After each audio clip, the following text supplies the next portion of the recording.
Welcome to Burn the Ship, the podcast that helps entrepreneurs go all in on their business, and we introduce them to professionals that can help us to do so. Today, we have a very special guest. Michelle, how are you doing today? Rod, thanks for having me on. I'm doing great. Excellent, excellent. Please introduce yourself and the name of your business. Yes, I'm Michelle Hagan, and I am the owner of Hey Hunny Blooms and Boards in Savannah, Georgia. Awesome, awesome. We so look forward to learning more about your business. But before that, we want to learn a little bit more about your story. And Michelle, we understand that time is one of our most valuable resources. So let's jump into things and tell us a little bit about your journey. Yeah, so I'm originally from Houston, Texas, and I came up to South Carolina, Greenville, South Carolina, and attended Furman University there. After graduation, I made my way down to Savannah, Georgia, where I've kind of planted roots. So I have a husband and a 7-year-old son, and just a whole lot of family and friends and great community here. Mm-hmm. Um, from school, I actually majored in biology, but I got into the construction world. So I worked for a couple of general contractors, so 15 years in the corporate industry. Mm-hmm. And from there, my kind of last position that I had was business development for a general contractor. And um, so it was a great learning experience for sure. Awesome, awesome. So from Houston to South Carolina to study biology. Now, were you in the class dissecting the frogs or out Yes. there in the ocean? Tell us a little bit what made you choose biology as a major to focus on. For me, I love to understand the why of things. So I'm a little bit of a nerd. I kind of get into the nitty gritty, which has really served me well, especially starting this business.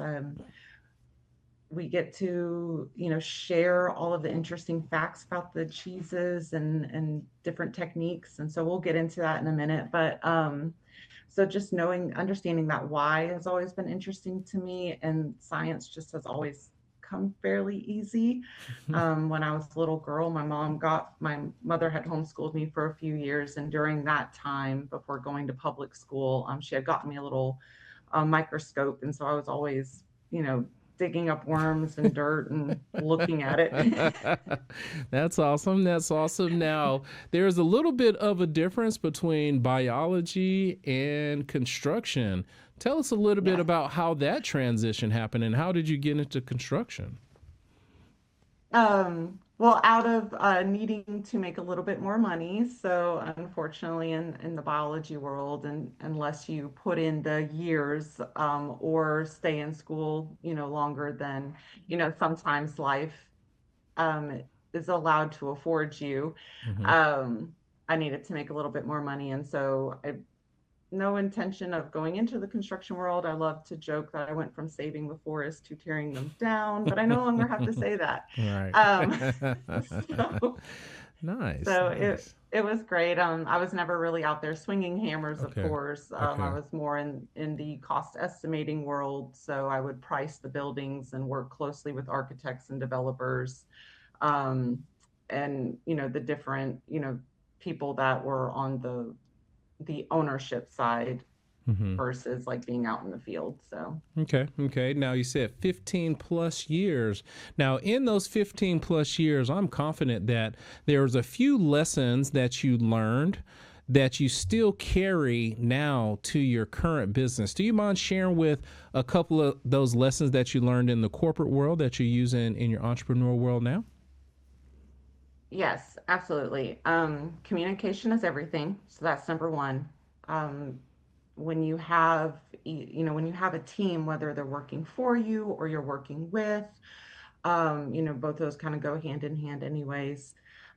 Making sure that everyone understands that mission, understands um, what your end goal is, I think is absolutely crucial.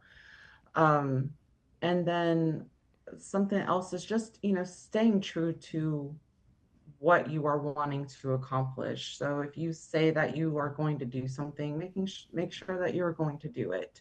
And if some an occurrence happens, communicating that early up as to why we won't be able to do what we thought we were going to be able to do. So really communication and sticking with what you say. Gotcha. Gotcha. Now, you were in science, you're in construction, and now you're feeding people. Now, what helped to spark your entrepreneurial spirit to get you to even consider going into that entrepreneurial world? Um, so it was a if you would have asked me a year ago that I would be doing what I'm doing now, I probably would have laughed at you. Okay. Um, like, to be honest. Gotcha. So what so kind of back up. So kind of what Hey Honey is. Mm-hmm. Um, or I might be jumping ahead, honestly, but what Hey Honey Blooms and Boards is a charcuterie workshop experience. Mm-hmm. So I teach you how to do the different cuts and the folds, the styling techniques throughout the workshop. We are going through cheese tastings, and you're learning the history of what we're working with.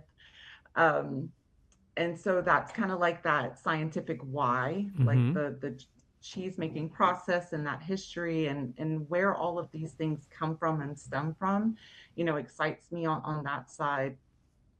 And so I'm sorry, I forgot the question. No, it was what got you to even want to own your own business. It's like you were in a specific industry for 15 years. I'm sure you were doing great at it, but something Yeah. happened, so we were trying to see what was that event that made you say, "You know what? I'm going to go all in, burn the ship and get into my new business." What was that event that happened?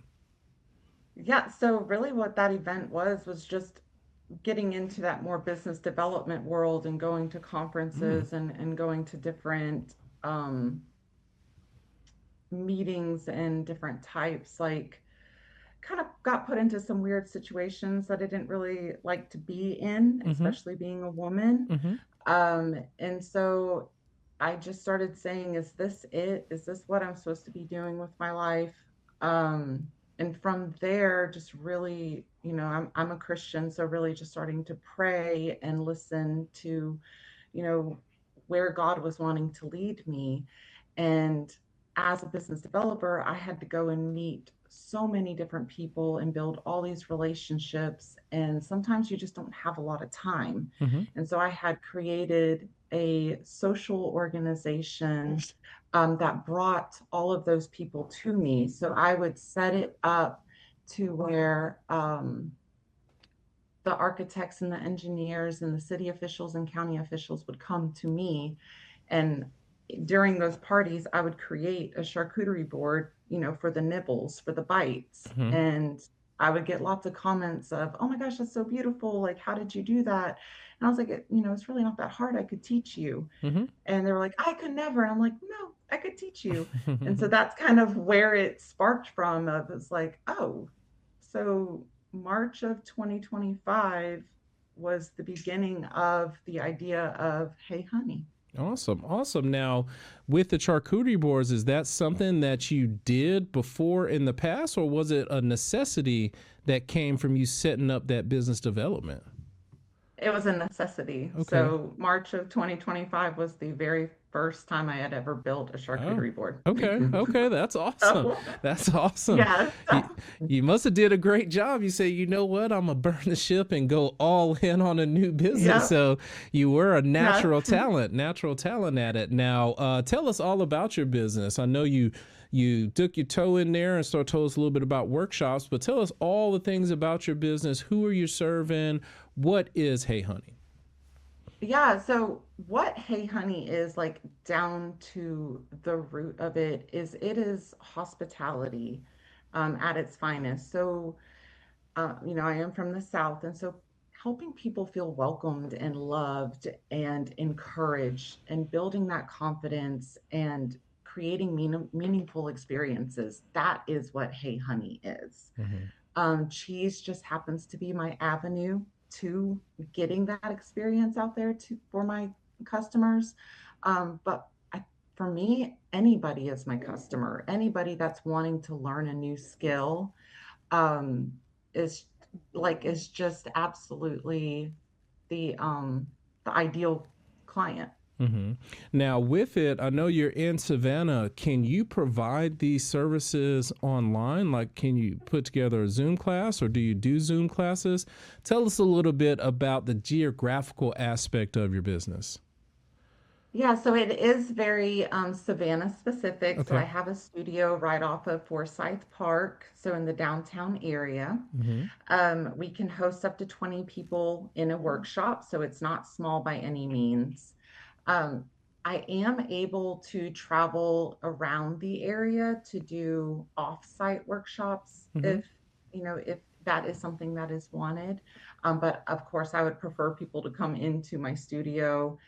We've designed it in a very specific way that is approachable and in just bright and inviting and it like just immediately you put your guard down when you step in because it's just so beautiful.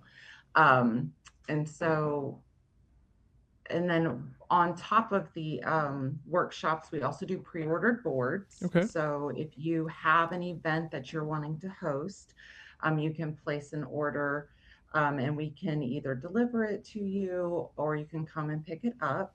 And then we also have like our catering to services as well, and that includes grazing tables. So the largest grazing table we've made to date is 20 feet long. hmm Ooh. And then we also have a charcuterie stand, which is kind of like a Chipotle style. So it's super cute. You walk up, it has this like umbrella and flowers and a whole bunch of different cheese and meat and accoutrements. So the fruits and nuts and olives and pickles. And your guests will walk up and they tell us what they want based on those services or hmm excuse me, based on the options that are available. And then we create like these little cute boats for them to go and enjoy. Awesome, awesome. Yeah, that was going to be one of the questions that I asked as far as the types of people that you're trying to get in front of. So if I'm having a party and I want to have my guests have the charcuterie, you'll do it. If I have like a networking event, you can provide the boards. Now with it, you said 20 feet long. How many people does that feed? So that can feed up to 300 people Okay, okay, okay. very, very comfortably, Yes. depending on the event style, which I've had to learn. That more of a mix and mingle, and I love to advise my clients on this. hmm I always joke like I might be talking myself out of business, but I also like come from humble beginnings, so I hate wasting food and stuff. Yes, yes. So having like all of this food left over, so um a 20-foot grazing table could easily feed up to 500 people depending on the event style. So if it's more of a mix and mingle where people are drinking and talking, I usually advise like maybe half the participant size. So if you are expecting 100 people, just budgeting for 50 It's instead probably of the makes full sense. 100 will give you like the perfect portion amount for a grazing table. How long did it take you guys to put that 20-foot table together? Is that hours? Is that a day? How long does that take? Yeah, so really any of our grazing tables, um, I mean, we traditionally the most we do is 6 to 8 foot grazing tables, and hmm those take us about 20 hours. Oh, okay. Oh, this is a whole art and a skill that, Yes. okay, Oh, yes. okay, okay.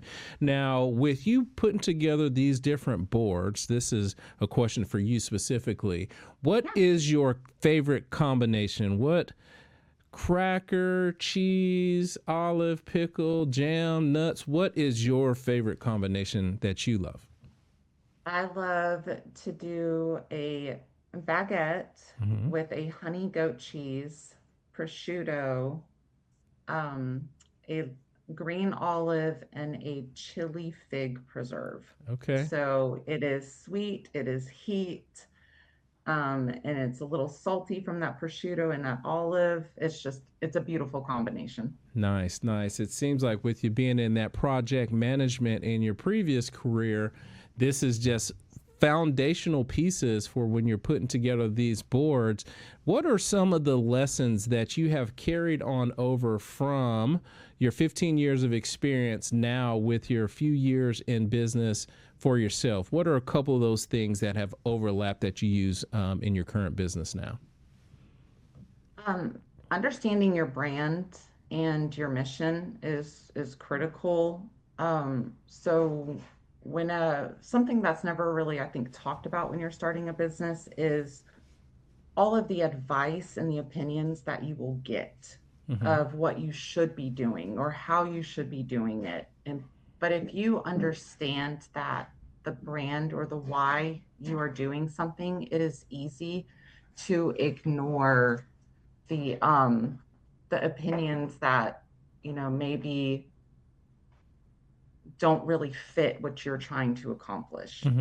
Mm-hmm. um so that's one, and then the second one is to be willing to experiment Mm-hmm. and to do something different. And for me, like, I experiment on a quarterly basis, Mm-hmm. because sometimes, like, your resources might be tied up. Like, maybe you have a smaller team, maybe your finances are a little tighter, and so